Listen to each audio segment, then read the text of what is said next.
Di Vino in Vino mi ha portato a Butrio perché vogliamo conoscere noi e farvi conoscere l'azienda Conte Artemis di Maniago. Noi facciamo uno speciale dedicato a vini, ville, castelli e borghi. Allora siamo in presenza della contessa Laura, noi ringraziamo il figlio, il conte Alberto, che ci ha dato la possibilità di venire a incontrare la mamma, la quale tra poco, tra breve, ci racconterà questa storia. La filosofia del vino parte da lontano, il vino è arrivato 2000 anni prima della venuta di Cristo. Si pensa che già la famosa arca di Noè alla fine, al termine dell'esecuzione di questa barca salvifica, diede da bere ai falegnami che la terminò il vino. Per cui il vino, no, contessa, parte da lontano.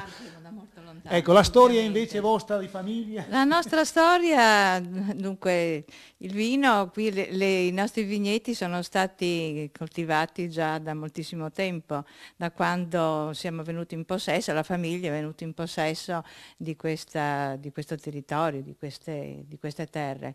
Venute in eredità perché il conte Pompeo di Maniago aveva sposato una contessa Freschi di Cuccagna che abitava nel castello di Butrio e portò in eredità queste 10 cascine, diciamo, queste con terreni annessi. Terreni agricoli. Terreni agricoli, sì, certamente. E poi? E poi mi dispiace che non abbiamo qui l'archivista che sta mettendo a posto l'archivio, perché lì avremmo potuto vedere risalire meccanicamente meglio, perché abbiamo dei documenti che parlano già nel Cinquecento, parlano di questi terreni che erano già vitati. E si dice che vengono rifatti dei lavori di ristrutturazione, quindi vuol dire che già da molto tempo prima questi terreni erano vocati alla viticoltura. E la forza e il fascino del vino naturalmente ha potuto sfociare naturalmente nella vostra azienda.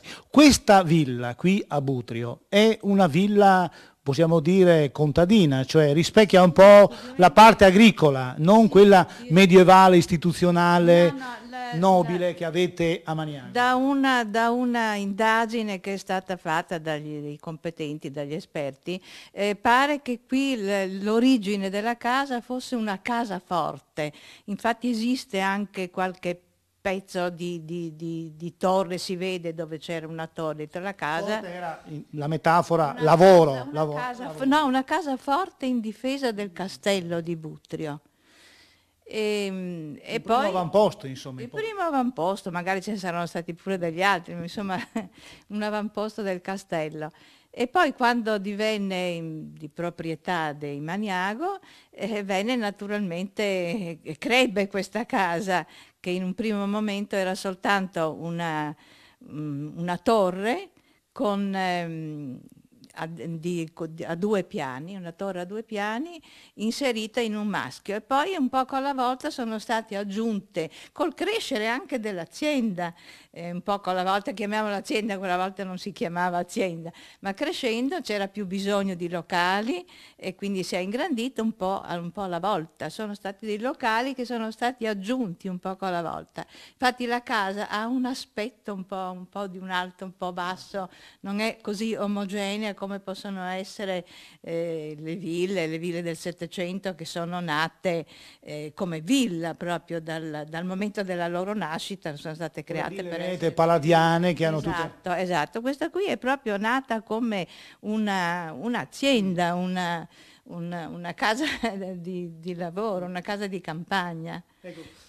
Si ricorda, lei ha un po' di generazioni, no? Cioè ormai consumate. Ecco, il vino praticamente fino al 1930 veniva considerato in un certo modo, poi dal 1930 in poi, con la venuta del fascismo e di questo, ha subito un'altra. Ecco, ce le può dire dettagliatamente magari le 2 ere, come le avete vissute? Vabbè, io vissute bene, nel senso che, come dico, per per fare il vino bisogna avere una grande passione e devo dire che da quando qui è stato iniziato i miei antenati hanno sempre continuato in questo lavoro e con grande passione, quindi c'è stata una continuità, non c'è mai stato un momento in cui qualcheduno avesse tentato. Qualcuno che ha preso le redini in Ecco, mano, non no? c'è stato mai nessuno che abbia voluto avere l'idea di tentare qualche altra iniziativa, cioè è stato un lavoro continuativo sempre dedicato al vino. Adesso chi ha le redini in mano? Adesso ce l'ha mio figlio. Conte Alberto. Sì, sì. Ho visto che ha tanta passione, perché Sì, lui sì, col sì, vino sì, sì. praticamente... Sì, e come dico bisogna avere passione, si vede che questa passione si è tramandata nei secoli. E nei secoli rimarrà. Allora noi lasciamo adesso la contessa Laura perché abbiamo l'enologo Spitaleri che dovremo parlare di vino perché la villa ha il suo cenno storico, però è anche legata a un paio di vini. Noi abbiamo scelto il Piccolit, ma qui c'è un altro autoctono che è il Fosco. Allora abbiamo scelto un vino nobile per rimanere in tema, appunto, il Piccolit. Piccolit, posso anche raccontare questo episodio della segreteria della Repubblica Veneta. Qui c'è una cappella che però non è sempre stata nel posto dove si trova adesso, proprio nell'angolo adiacente alla casa. Prima sorgeva un po' più in alto sulla collina. A un certo momento, alla metà del 600, il terreno franava, quindi bisognava o abbatterla o costruirne una nuova in un posto più sicuro. E così fu chiesto alla segreteria della Repubblica Veneta il permesso per costruirli in un altro posto. Venne la risposta. E poi c'era una postilla, abbiamo il documento in archivio, dove dice vi diamo il permesso e poi se ci fate il piacere di mandarci qualche bottiglia del piccolitto vostro che sappiamo essere distinto. Quindi questo c'è anche un grande regalo. Sì, sì, sì. E questo fu inviato poi, fu inviato. E fu inviato, certamente, fu inviato. E la cappella è qui. E la cappella è qui.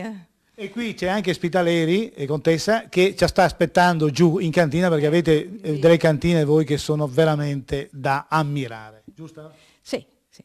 Bene, salutiamo la Contessa Laura e andiamo da Spitaleri che ci sta aspettando nelle cantine sotterranee. Abbiamo lasciato la Contessa Laura, siamo venuti nei sotterranei e siamo con Francesco Spitaleri che è l'enologo di questa azienda. Molte volte ci si fa una domanda: che cos'è il vino? Il vino non è altro che il passaggio dalla natura alla civiltà.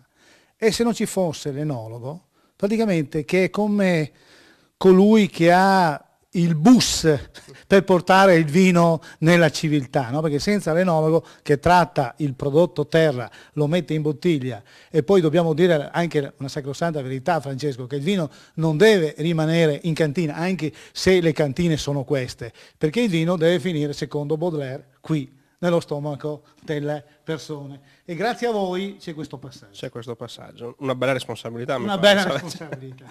Ecco, si è parlato sempre di filosofia del vino, i francesi sono maestri. Noi abbiamo 3 bottiglie di vino, molto storiche, no? Cioè per dire che il vino arriva da lontano.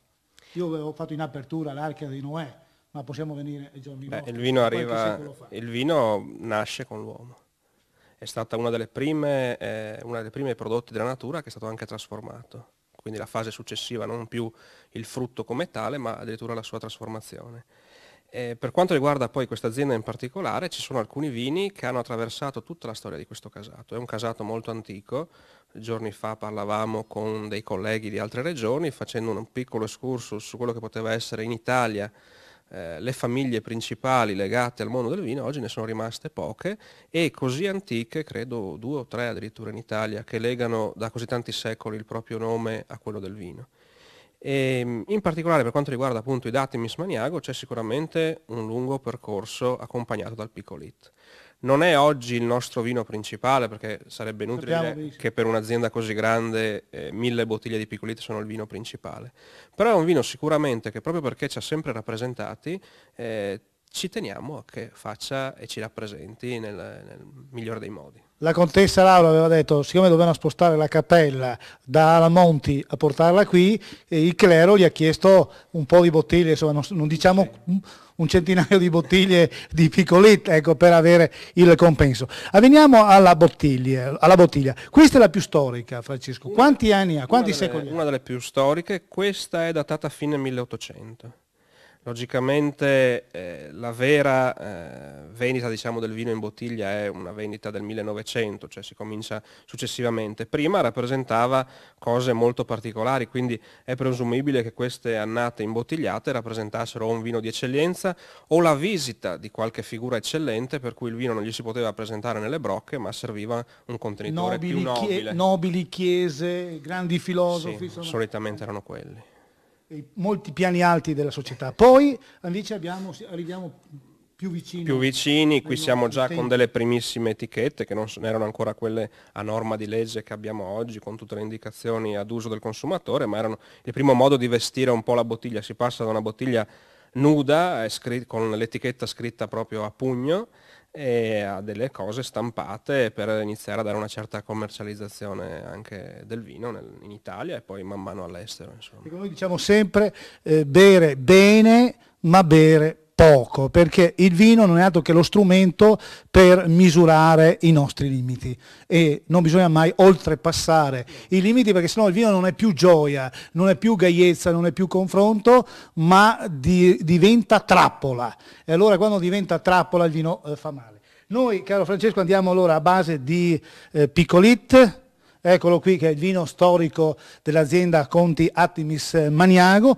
Abbiamo scoperto la mamma del conte Alberto e adesso noi dobbiamo fare, come si dice, i convenevoli di casa, perché il tempo a nostra disposizione è finito. Quasi. Benissimo, io sono lieto di potervi far assaggiare l'annata 2004, se mi permettete una piccola battuta, un Picolit degno dei Picolit che venivano dati alla nobiltà nell'Ottocento, ma anche un segno di grande progresso democratico, perché oggi è una cosa a disposizione di tutti, anche noi che non siamo nobili, insomma, possiamo goderci un calice di un vino di grande fascino. Perché difatti la natura, il passaggio tra la natura e la civiltà, e oggi noi possiamo bere il vino perché abbiamo questa civiltà.